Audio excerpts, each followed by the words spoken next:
Radio Éthique vous propose une info durable réalisée par Stéphanie Reynaud.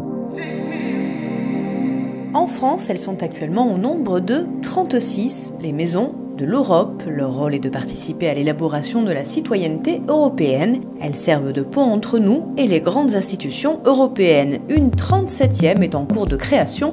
Elle se trouve à Cannes. Ventislava Čovkoja, présidente de l'association Maison de l'Europe des Alpes-Maritimes. Maison de l'Europe, c'est une grande maison qui est en pleine construction sur la Côte d'Azur, qui est une association 1901 dans le but d'informer et de former des citoyens européens. Quel type d'informations le citoyen peut venir chercher dans une maison de l'Europe?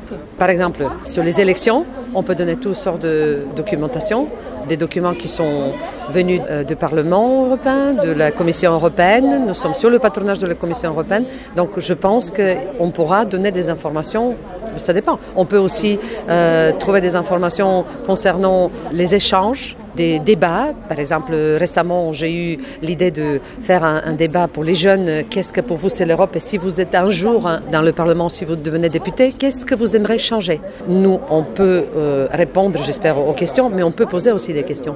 Inciter les jeunes de réfléchir au nom de l'Europe. Pour ça, vous pouvez intervenir dans des écoles, dans des lycées, vous pouvez faire des conférences-débats? C'est notre rôle, tout à fait. Conférence-débat. Bon, je vous dis en futur, parce que pour l'instant, nous sommes en plein construction, reconstruction, mais nous avons une affiche ici qui représente toutes les actions qu'on a déjà organisées. Donc, présentation des jeunes, présentation de tous les programmes, en fait, tous les programmes qui existent et surtout les mettre, comment dirais-je, au fil du jour, être à l'actualité. Moi, ce qui me plaît dans le principe des maisons de l'Europe, parce qu'il y a beaucoup d'associations qui s'occupent de l'Europe, mais le principe me plaît justement de ce côté démocratique, que chacun il peut apporter des idées, que ces idées peuvent être comme dans une famille. Une grande famille, ce qui est la famille de l'Europe et tous les pays, on doit vivre dans une maison et nous sommes en train de la construire sur la Côte d'Azur. La priorité pour la Maison de l'Europe actuellement, c'est bien entendu la mobilisation du plus grand nombre de citoyens lors des élections européennes qui se dérouleront le 25 mai prochain. Plus d'informations sur le www.maison-europe.eu.